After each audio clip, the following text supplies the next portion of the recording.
আজকে আমরা ইনশাআল্লাহ চেষ্টা করবো আমাদের সর্বোচ্চটা দেওয়ার এবং আমরা বিজয় করবো ইনশাআল্লাহ। অবশ্যই অবশ্যই আমি মনে করি অবশ্যই শক্তিশালী করে। এখান থেকে আপনার মনে করেন যে এটা আমরা আসছি তো উপজেলা থেকে, এটা জেলা পর্যায়ে খেলা, এরপর অবশ্যই এরপর আপনার ঢাকাতে যাবে।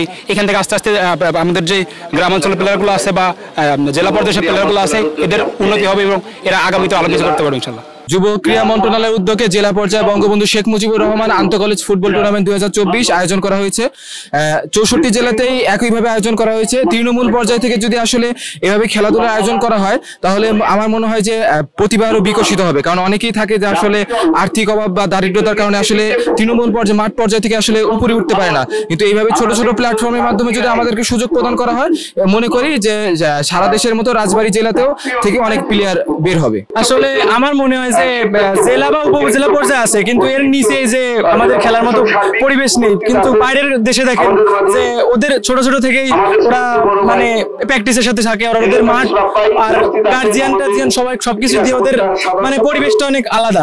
এই কারণেই মানে অনেকাংশে দেখলেই যেমন আমি আর্জেন্টিনা সাপোর্ট করি বিশেষত, তো অনেকে ব্রাজিল সাপোর্ট করে। তো এরকম আমাদের যদি একটা বাংলাদেশের টিম এরকম বিশ্বকাপে যে খেলতো তাহলে আমরাও আর্জেন্টিনা বা ব্রাজিল কোনোটাই সাপোর্ট করতাম না, এরকম বাংলাদেশ সাপোর্ট করতাম। All time Roma. Taste it, love it.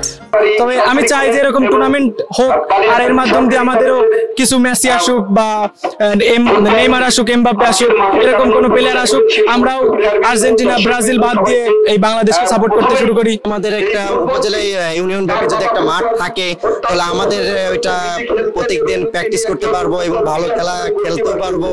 এবং জেলা পর্যায়ে যেসব ইউনিয়ন ব্যাপী খেলা হয়, অনূর্ধ্ব 17 খেলা হয়, সরকারি যে কোনো খেলাধুলায় আমরা ভালো খেলতে পারবো আর কি, এরকম প্রত্যাশা রাখতে চাই।